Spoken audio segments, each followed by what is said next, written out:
Marconi قدومی اور اسماعیل کو وہاں لے گیا جہاں اس کے دوسرے آدمی تھے اور جہاں فرعون رامسس کا خفیہ مدفن تھا۔ قدومی نے ایسی سرسبز جگہ دیکھی تو بہت حیران ہوئی۔ ایک اونچی پہاڑی کے دامن میں ننھی سی جھیل تھی۔ پہاڑی کے نیچے سے پانی پھوٹتا تھا۔ یہ قدرت کا کرشمہ تھا۔ مارکونی ننگے قبیلے کے بوڑھے سردار کے پاس چلا گیا۔ اسے مدفن کا سراغ لگانا تھا۔ قدومی اسماعیل کے ساتھ ادھر ادھر ٹہلنے لگی۔ اسے ایک چھوٹے سے بچے کی لاش پڑی دکھائی دی۔ بچہ ننگا تھا اور اس کا جسم خون میں نہایا ہوا تھا۔ قدومی خوف سے کانپنے لگی۔ کچھ اور آگے گئے تو 2 لاشیں اکٹھی پڑی تھیں۔ یہ بڑی عمر کے آدمیوں کی تھیں۔ دونوں میں تیر پیوست تھے، اور جب وہ اسماعیل کے ساتھ فراخ جگہ گئی جہاں مارکونی کے آدمی اوپر سے اترے تھے، وہاں اسے کئی اور لاشیں نظر آئیں۔ ان میں 5-6 لاشیں بچوں کی بھی تھیں۔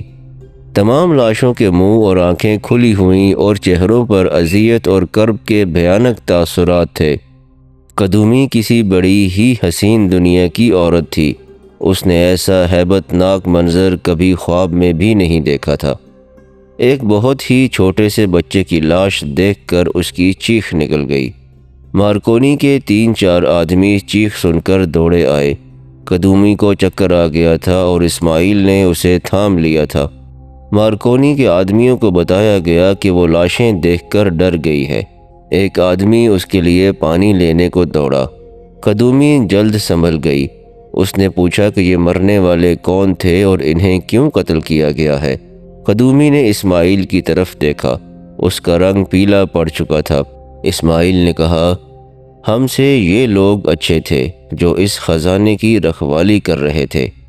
یہ ننگے آدم خور دیانت دار تھے جنہوں نے جان دے دی لیکن خزانے کا بھید نہ بتایا۔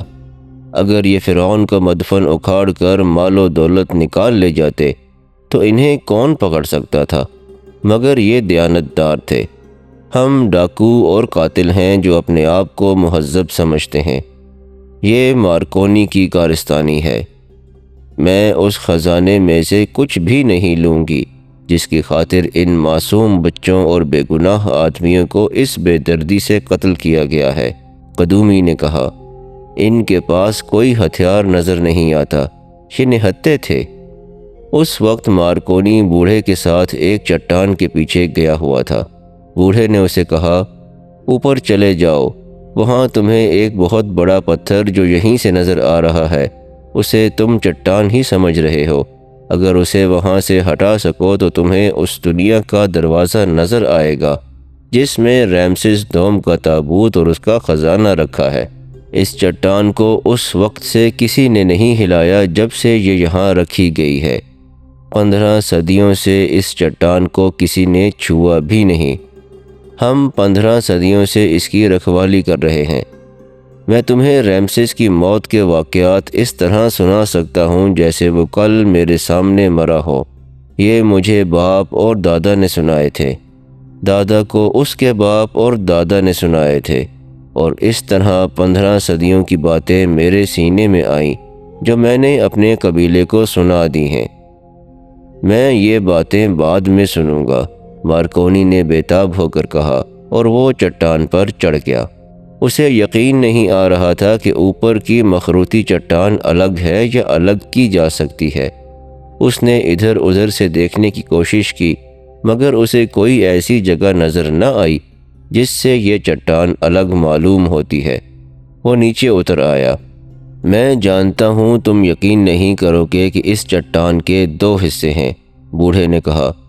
اوپر کا حصہ جو پیچھے پہاڑ کے ساتھ ملا ہوا ہے، پہاڑ اور چٹان کا حصہ معلوم ہوتا ہے، لیکن ایسا نہیں۔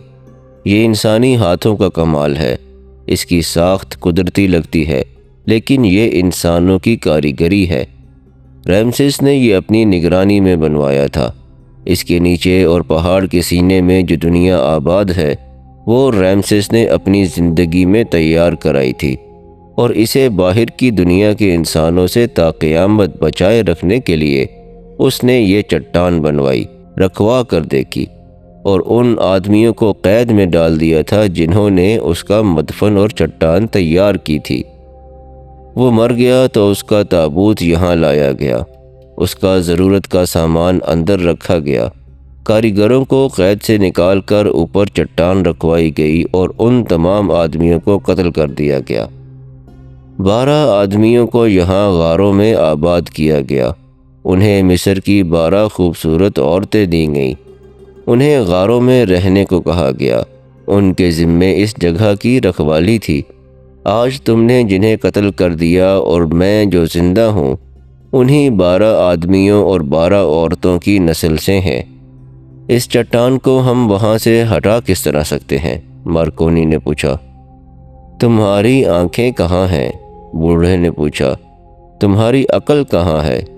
اور اس نے کہا، چٹان کی چوٹی دیکھو، کیا تم اس کے ساتھ رسے نہیں باندھ سکتے؟ اگر تمہارے آدمیوں میں طاقت ہے تو مل کر رسے کو کھینچیں تو چٹان نیچے آ سکتی ہے۔ مارکونی مدفن کو بہت جلد بے نقاب کرنے کے لیے بیتاب تھا۔ اس نے اپنے آدمیوں کو بلایا، رسے منگوائے اور دور سے اوپر والی چٹان کی ابھری ہوئی چوٹی کے ساتھ بندھوا دیے۔ اس نے تمام آدمیوں سے کہا کہ نیچے سے رسہ پوری طاقت سے کھینچیں۔ وہ خود اوپر چلا گیا۔ نیچے سے جب سب نے زور لگایا تو اس نے دیکھا کہ بڑی چٹان ہل رہی تھی۔ ایک بار یہ اتنی زیادہ ہل گئی کہ اسے اس کے نیچے خلا نظر آ گیا۔ اس کا حوصلہ بڑھ گیا، اس نے نعرے لگانے شروع کر دیے۔ اس کے آدمیوں نے اور زور لگایا تو چٹان سرک گئی۔ مارکونی نے اپنے آدمیوں کو ذرا آرام کرنے کو کہا۔ سورج سیاہ پہاڑ کے پیچھے چلا گیا تھا۔ مارکونی کے پاس شراب کا ذخیرہ تھا۔ اس نے شراب کا مشکیزہ منگوا کر کہا، پیو اور اس چٹان کو کنکر کی طرح نیچے پھینک دو۔ سب شراب پر ٹوٹ پڑے۔ مارکونی نے پرجوش لہجے میں کہا، میں آج رات تمہیں 2 اونٹ بھون کر کھلاؤں گا۔ تھوڑی دیر بعد شراب نے سب کی تھکن دور کر دی اور ان میں نئی تازگی آ گئی۔ اتنے میں سورج افق سے بھی نیچے چلا گیا تھا۔ مشعلیں جلا کر رکھ لی گئیں اور سب نے ایک بار پھر زور لگانا شروع کیا۔ مارکونی اوپر کھڑا تھا۔ اسے مشعلوں کی ناچتی روشنی میں چٹان کا بالائی حصہ آگے کو جھکتا اور کچھ سرکتا نظر آیا۔ اس نے اور زیادہ جوش سے نعرے لگانے شروع کر دیے۔ اچانک چٹان مہیب آواز کے ساتھ سرک گئی اور الٹ کر نیچے کو لڑک گئی۔ جہاں مارکونی کے آدمی تھے وہ جگہ تنگ تھی۔ ان کے پیچھے بھی ایک پتھریلی ٹیکری تھی۔ اوپر سے چٹان اتنی تیزی سے آئی کہ نیچے سے آدمی بھاگ نہ سکے۔ روشنی بھی کم تھی۔ پہاڑوں اور چٹانوں میں گھری ہوئی یہ دنیا بیک وقت کئی ایک چیخوں سے لرز اٹھی اور سکوت طاری ہو گیا۔ مارکونی دوڑتا نیچے آیا، ایک مشعل اٹھا کر دیکھا۔ گری ہوئی چٹان کے نیچے سے خون بہہ رہا تھا۔ کسی کا ہاتھ نظر آ رہا تھا، کسی کی ٹانگ اور کسی کا سر، اور کچھ ایسے بھی تھے جو درمیان میں نیچے آ گئے تھے۔ مارکونی کو کسی کے دوڑنے کی آہٹیں سنائی تھیں۔ کوئی بچ بھی گئے تھے، وہ بھاگ گئے تھے۔ اس نے ٹیکری پر دیکھا، وہاں 4 انسان کھڑے تھے۔ ایک بوڑھا تھا، دوسرا اسماعیل، تیسرا مارکونی کا ایک ساتھی جو ہانپ رہا تھا، وہ بھاگا نہیں تھا، اور چوتھا انسان قدومی تھی جو سراپائے خوف بنی کھڑی تھی۔ مارکونی آہستہ آہستہ ٹیکری پر آیا۔ اس نے چاروں کو باری باری دیکھا، سب خاموش تھے۔ سب سے پہلے بوڑھا بولا۔ اس نے کہا، میں نے تمہیں خبردار کر دیا تھا کہ مجھے تمہاری آنکھوں میں موت نظر آ رہی ہے۔ میں نے اپنے فرض کو نظر انداز کر کے تمہیں یہ بھید بتا دیا تھا کہ یہ موت کا بھید ہے اور موت میرا فرض پورا کر دے گی۔ کیا تم واپس چلے جاؤ گے؟ نہیں، مارکونی نے آہستہ سے کہا، میرے یہ ساتھی میرے ساتھ ہیں، یہ میرا ساتھ دیں گے۔ اس نے ان سے پوچھا، معلوم ہوتا ہے کوئی زندہ نکل گئے ہیں، کون کون بھاگا ہے؟ مجھ سے پوچھو، بوڑھے نے کہا۔ تمہارے 4 آدمی میرے 2 آدمیوں کے ساتھ بھاگ گئے ہیں۔ میرے آدمی انہیں باہر کا راستہ نہیں بتائیں گے، انہیں اب اندر ہی بھٹک بھٹک کر مرنا ہے۔ بہتر ہوتا کہ وہ چٹان کے نیچے آ کر مر جاتے۔ یہ موت آسان تھی۔ آج رات کے لیے یہ کام بند کر دو، میں صبح تمہیں اندر لے جاؤں گا۔ مارکونی پر اس حادثے کا کوئی اثر معلوم نہیں ہوتا تھا۔ اس نے بوڑھے کو اپنا کھانا کھلایا۔ اسماعیل نے بوڑھے کو ایک چادر دی جو اس نے اپنے اوپر ڈال لی۔ قدومی پر خاموشی طاری تھی۔ وہ ان عورتوں کو بھی دیکھ چکی تھی جنہیں مارکونی نے یرغمال بنا کے رکھا ہوا تھا۔ وہ اب کسی اور جگہ تھیں۔ تم میرے ایک آدمی کو کھا گئے تھے، مارکونی نے کہا۔ اس سے پہلے تم نے کتنے انسان کھائے ہیں؟ جتنے ہاتھ لگ سکے، بوڑھے نے جواب دیا۔ میں بتا نہیں سکتا کہ ہماری نسل میں انسانی گوشت کب داخل ہوا۔ جو تاریخ میرے کانوں میں ڈالی گئی ہے اس میں 15 صدیوں پرانی ایک پیشن گوئی شامل ہے۔ کسی نے کہا تھا کہ جو لوگ خدائے رامسس کے مدفن کی حفاظت کریں گے انہیں ریگزار اپنی ٹھنڈی آغوش میں رکھے گا، انہیں پانی اور سائے سے محروم نہیں ہونے دے گا، انہیں دنیا کے لالچ سے آزاد کر دے گا، انہیں سونے چاندی عورت اور شراب کی خواہش سے آزاد کر دے گا، انہیں یہ بھی ضرورت نہیں رہے گی کہ وہ اپنے سطر ڈھانپیں، ان کے دلوں میں ایک دوسرے کی محبت ہوگی، ان میں کوئی لالچ نہیں ہوگا۔ لالچ ہی انسان کو قاتل، ڈاکو اور بددیانت بناتا ہے۔ وہ کبھی دولت کا لالچ کرتا ہے اور کبھی عورت کا۔ اس کا دین نہیں رہتا۔ لالچ فساد کی جڑ ہے۔ ہمیں اس لعنت سے آزاد کر دیا گیا تھا اور کہا گیا تھا کہ ایک وقت آئے گا کہ رامسس کے محافظ انسان کا گوشت کھائیں گے، یہاں سے باہر جائیں گے، انسان کا شکار کھیلیں گے، اور کوئی جانور ملے تو اسے بھی کھائیں گے۔ اگر نہیں کھائیں گے تو ان کی نسل ختم ہو جائے گی۔ کیا تم آج بھی فرعونوں کو خدا سمجھتے ہو؟ قدومی نے بوڑھے سے پوچھا۔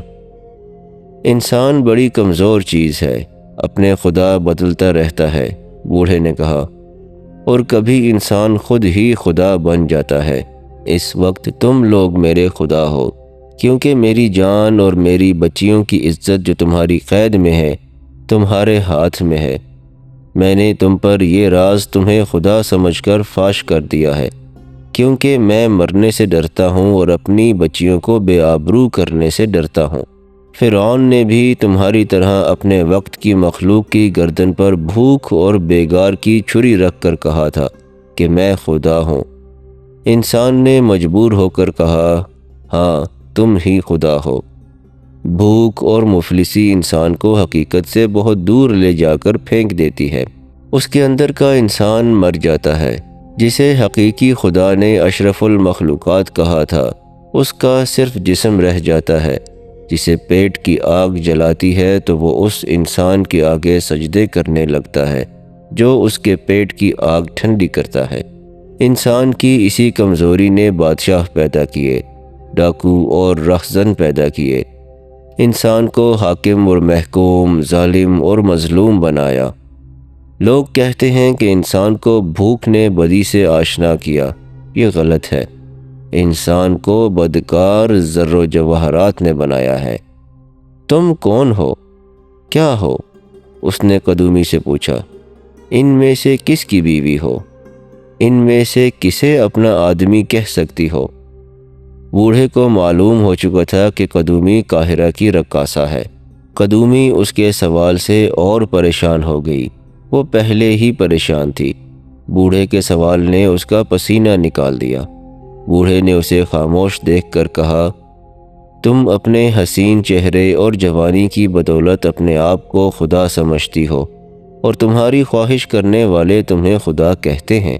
مجھے جنگلی اور وحشی نہ سمجھو۔ میرے پاس کپڑے ہیں جو میں پہن کر کبھی کبھی قاہرہ جایا کرتا ہوں۔ تمہاری مہذب دنیا کو دیکھتا ہوں، پھر واپس آ کر کپڑے اتار دیتا ہوں۔ میں نے تمہاری دنیا میں بگھیوں پر شہزادے سیر کرتے دیکھے ہیں، تمہاری طرح کی شہزادیاں دیکھی ہیں، ناچنے اور گانے والی بھی دیکھی ہیں، اور انہیں جو نچاتے ہیں انہیں بھی دیکھا ہے۔ میں نے فرعونوں کے وقتوں کی باتیں سنی ہیں اور آج کے وقت کے فرعون بھی دیکھے ہیں، ان سب کا انجام بھی دیکھا ہے۔ تمہارا انجام بھی جو تمہیں ابھی نظر نہیں آ رہا دیکھ رہا ہوں۔ تم نے خزانے کی لالچ میں اتنے بے گناہ انسانوں کا خون کیا، اس گناہ کی سزا سے بچ نہیں سکو گے۔ فرعون بھی نہیں بچ سکے تھے۔ میں صبح تمہیں اندر لے جاؤں گا، ان کا انجام دیکھنا۔ وہ خدا ہوتے تو ان کا یہ انجام نہ ہوتا۔ خدا وہ ہوتا ہے جو انجام تک پہنچایا کرتا ہے، انجام تک پہنچا نہیں کرتا۔ میں نے اس انسان کو کبھی خدا نہیں مانا جو آج پہاڑی کے نیچے ہڈیوں کا ڈھانچہ بنا ہوا ہے۔ میں اور میرا قبیلہ اس کی حفاظت نہیں کر رہے۔ ہم نے دنیا کے لالچ سے بچنے کے لیے اپنا ایک عقیدہ بنا لیا ہے، ہم اس عقیدے کی حفاظت کر رہے ہیں۔ بوڑھا ٹھہری ٹھہری آواز میں بولتا جا رہا تھا۔ قدومی اسے دیکھ رہی تھی اور بوڑھے کی باتوں میں اسے اپنا انجام نظر آ رہا تھا۔ مارکونی کے ہونٹوں پر طنزیہ سی مسکراہٹ تھی۔ وہ شراب پی رہا تھا۔ اس نے بوڑھے سے کہا، تم اپنی عورتوں کے پاس جاؤ، صبح جلدی اٹھنا، ہمیں اندر جانا ہے۔ بوڑھا چلا گیا تو مارکونی نے قدومی سے کہا، آؤ ہم بھی سو جائیں۔ میں تمہارے ساتھ نہیں جاؤں گی، قدومی نے کہا۔ مارکونی اس کی طرف لپکا۔ قدومی پیچھے ہٹ گئی۔ مارکونی نے اسے دھمکی دی۔ اسماعیل اس کے آگے آ گیا۔ اس نے کچھ نہیں کہا۔ مارکونی کی آنکھوں میں آنکھیں ڈال کر دیکھا اور مارکونی پیچھے ہٹ گیا۔ وہ جب چلا گیا تو قدومی اسماعیل کے سینے پر سر رکھ کر بچوں کی طرح رونے لگی۔ صبح جاگے تو مارکونی نے بوڑھے کو ڈھونڈا۔ بوڑھا وہاں نہیں تھا۔ عورتوں کو دیکھا، وہ بھی غائب تھیں۔ انہیں آوازیں دیں، ادھر ادھر دیکھا، ان میں سے کوئی بھی نظر نہ آیا۔ مارکونی کو اب ان کی اتنی ضرورت نہیں تھی۔ مدفن کا دہانہ کھل چکا تھا۔ بوڑھا اگر وہاں ہوتا بھی تو اسے معلوم نہیں تھا کہ اندر کیا ہے۔ مارکونی نے اسماعیل، اپنے ساتھی اور قدومی کو اپنے ساتھ لیا اور وہ سب اس چٹان پر چڑھ گئے جہاں مدفن کے اندر جانے کا دہانہ تھا۔ مارکونی نیچے اترا۔ یہ ایک کشادہ گڑھا تھا جو سرنگ بن کر ایک طرف چلا گیا تھا۔ وہ مشعلیں ساتھ لے گئے جو جلائی گئیں۔ کچھ دور آگے جا کر سرنگ بند ہو گئی۔ مارکونی نے وہاں الٹی کدال ماری تو ایسی آوازیں آئیں جیسے اس کے پیچھے جگہ کھوکھلی ہے۔ یہ پتھر کا چوکور دروازہ تھا۔ اس پر ضربیں لگائی گئیں تو کناروں سے خلا نظر آنے لگے۔ سلاخوں اور ہتھوڑوں وغیرہ کی مدد سے تراشے ہوئے پتھر کو ہلا لیا گیا اور بہت سی محنت اور مشقت کے بعد اس چوکور پتھر نے اس طرح راستہ دے دیا کہ پیچھے کو گرا۔ اس کے وزن کا یہ عالم تھا کہ اس کے گرنے سے زلزلے کا جھٹکا محسوس ہوا۔ اندر سے 15-16 صدیوں کی بدبو جکھڑ کی طرح باہر آئی۔ سب پیچھے کو بھاگے اور انہوں نے ناک منہ پر کپڑے لپیٹ لیے۔ ذرا دیر بعد مشعلوں کے ساتھ اندر گئے۔ چند قدم آگے سیڑھیاں نیچے جاتی تھیں۔ سیڑھیوں پر انسانی کھوپڑیاں اور ہڈیوں کے پنجر پڑے تھے۔ ان کے ساتھ برچھیاں اور ڈھالیں بھی تھیں۔ یہ پہرے داروں کی ہڈیاں تھیں۔ انہیں اندر زندہ پہرے پر کھڑا کر کے مدفن کے منہ پر اتنی وزنی سل جما دی گئی تھی۔ سیڑھیاں انہیں دور نیچے لے گئیں۔ یہ ایک وسیع کمرہ تھا۔ یہ زمین پتھریلی تھی۔ کاریگروں نے لمبی مدت صرف کر کے دیواریں اور چھت اس طرح تراشی تھیں کہ یہ 20ویں صدی کی عمارت معلوم ہوتی تھی۔ وہاں ایک بڑی ہی خوشنما کشتی رکھی تھی جس کے بادبان لپٹے ہوئے تھے۔ کشتی میں بھی انسانی کھوپڑیاں اور ہڈیاں پڑی تھیں۔ یہ ملاحوں کی تھی۔ ایک تاریک راستہ جو کاریگری سے تراشا گیا تھا ایک اور کمرے میں لے گیا۔ وہاں ایک سجی سجائی گھوڑا گاڑی کھڑی تھی۔ اس کے آگے 8 گھوڑوں کی کھوپڑیاں اور ہڈیاں بکھری ہوئی تھیں اور بگھی کی اگلی سیٹ پر انسانی ہڈیوں کا ڈھیر تھا۔ اس کمرے میں کئی اور ہڈیوں کے پنجر تھے۔ اس سے آگے ایک اور کمرہ تھا جو صحیح معنوں میں شیش محل تھا۔ چھت اونچی اور دیواروں پر چترکاری کی گئی تھی۔ ایک دیوار کے ساتھ سیڑھیاں اور ان پر ایک پتھر کی کرسی اور کرسی پر ریمسس کا بت بیٹھا ہوا تھا۔ یہ بھی پتھر کا تھا۔ سیڑھیوں پر ہڈیوں کے پنجر اور کھوپڑیاں پڑی تھیں۔ قدومی نے ایک کھوپڑی کے ساتھ موتیوں کا ایک ہار دیکھا جس کے ساتھ ایک نیلا ہیرا تھا۔ کانوں میں ڈالنے والے زیورات تھے اور انگوٹھیاں بھی۔ چند اور ڈھانچوں کے ساتھ اس نے ہار اور زیورات دیکھے۔ مارکونی نے ایک ہار اٹھایا۔ 1500 سال گزر جانے کے بعد بھی ان موتیوں اور ہیروں کی چمک ماند نہیں پڑی تھی۔ مشعل کی روشنی سے ہیرے رنگا رنگ شعاعیں دیتے تھے۔ مارکونی ہار قدومی کے گلے میں ڈالنے لگا تو قدومی چیخ کر اسماعیل کے پیچھے ہو گئی۔ مارکونی نے کہا لگا کر کہا، میں نے کہا تھا کہ تمہیں ملکہ کلیوپاترا بناؤں گا۔ ڈرو مت قدومی، یہ سب ہار تمہارے ہیں۔ نہیں، قدومی نے لرزتی کانپتی آواز میں کہا، نہیں، میں نے ان کھوپڑیوں اور ہڈیوں میں اپنا انجام دیکھ لیا ہے۔ یہ بھی مجھ جیسی تھی۔ یہ اس خدا کی محبوبہ کا ہار ہے جو یہیں کہیں مرا پڑا ہے۔ میں نے ان کا انجام دیکھ لیا ہے جنہیں تکبر نے خدا بنایا۔ میں نے اپنا خدا دیکھ لیا ہے۔ وہ اس قدر گھبرائی ہوئی تھی کہ اس نے اسماعیل کو گھسیٹتے ہوئے کہا، مجھے یہاں سے لے چلو مجھے یہاں سے، میں ہڈیوں کا پنجر ہوں۔ اس کے گلے میں اپنا ہار تھا۔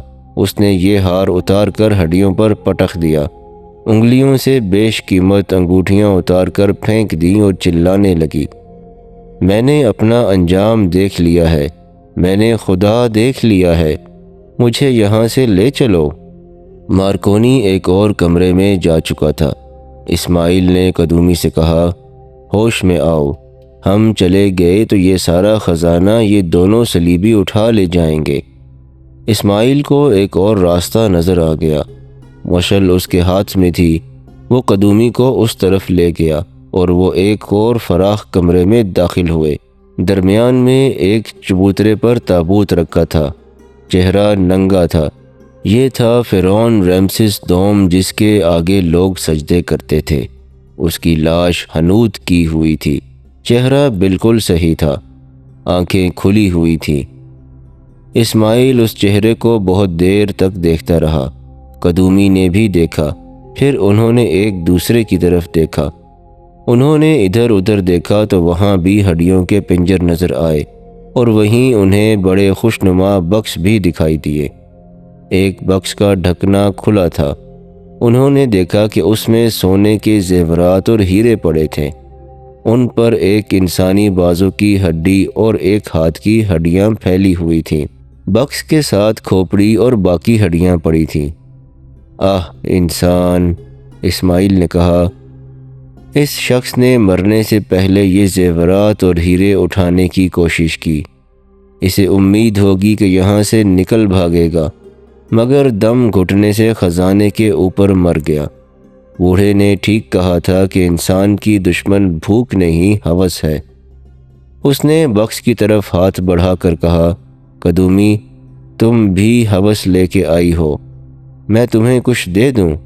نہیں اسماعیل، قدومی نے اس کا ہاتھ روکتے ہوئے کہا، میری ہوس مر چکی ہے، قدومی مر چکی ہے۔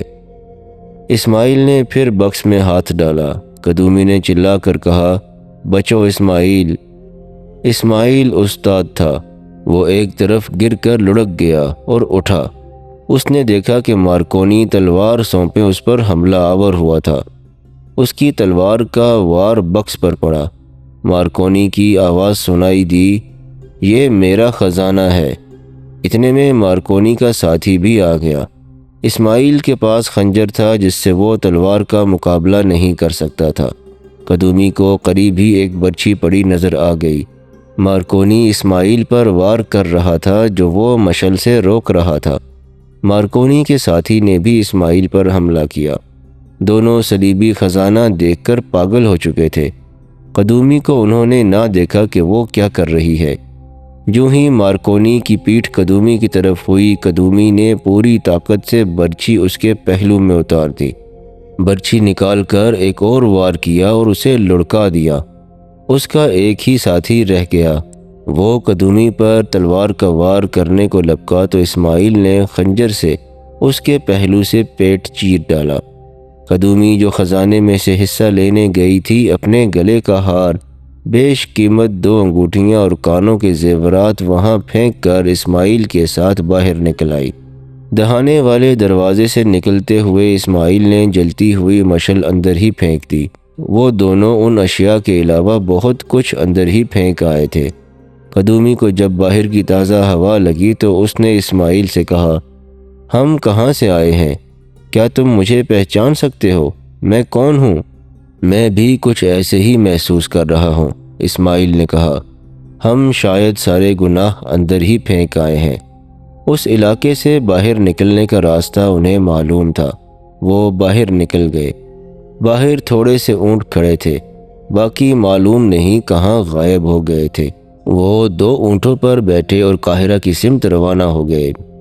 وہ اگلی رات تھی، آدھی رات گزر گئی تھی جب غیاث بلبیس نے قدومی اور اسماعیل کی ساری داستان ہر ایک تفصیل کے ساتھ سن کر لمبی آہ بھری اور کہا، مجھے صلاح الدین ایوبی کی باتیں اب صحیح معلوم ہو رہی ہیں۔ اس نے کہا تھا ان خزانوں سے دور رہو۔ غیاث بلبیس شہری امور کا کوتوال تھا۔ اسماعیل اور قدومی اسے اچھی طرح جانتے تھے۔ وہ گناہوں کا کفارہ ادا کرنا چاہتے تھے۔ وہ صحرا سے لوٹ کر احمد درویش کے پاس جانے کی بجائے غیاث بلبیس کے پاس چلے گئے اور اسے ساری واردات سنا کر بتایا کہ اس کا اصل سرغنہ احمد درویش ہے۔ غیاث بلبیس نے اسی وقت علی بن سفیان کو اپنے پاس بلا لیا، اسے یہ واردات سنائی۔ احمد معمولی حیثیت کا آدمی نہیں تھا۔ ان دونوں نے سلطان ایوبی کو جا جگایا اور اجازت مانگی کہ وہ احمد درویش کو گرفتار کر لیں۔ انہیں اجازت مل گئی۔ انہوں نے فوج کے کچھ آدمی ساتھ لیے اور احمد درویش کے گھر پر چھاپا مارا۔ سارے گھر کی تلاشی لی۔ وہاں سے وہ نقشے اور کاغذات برآمد ہوئے جو پرانی دستاویزات کے پلندے سے غائب تھے۔ علی بن سفیان اور غیاث بلبیس کے ساتھ فوج کے ایک بڑے دستے کو اس پراسرار علاقے کی طرف بھیجا گیا جہاں رامسس کا مدفن تھا۔ سلطان ایوبی کا حکم تھا کہ ثبوت وغیرہ دیکھ کر مدفن کو اسی طرح بند کر دیا جائے جس طرح پہلے تھا، کسی کو اندر نہ جانے دیا جائے۔ اسماعیل رہنمائی کر رہا تھا۔ وہاں گئے تو وہ جگہ خونچکاں کہانی بیان کر رہی تھی۔ فوج کی مدد سے مدفن کے دہانے کو اسی وزنی چوکور پتھر سے بند کر دیا گیا۔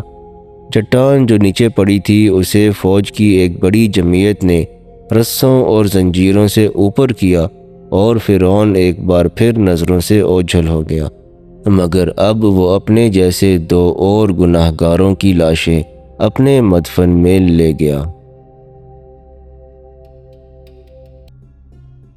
یہاں پر اس قسط کا اختتام ہوتا ہے۔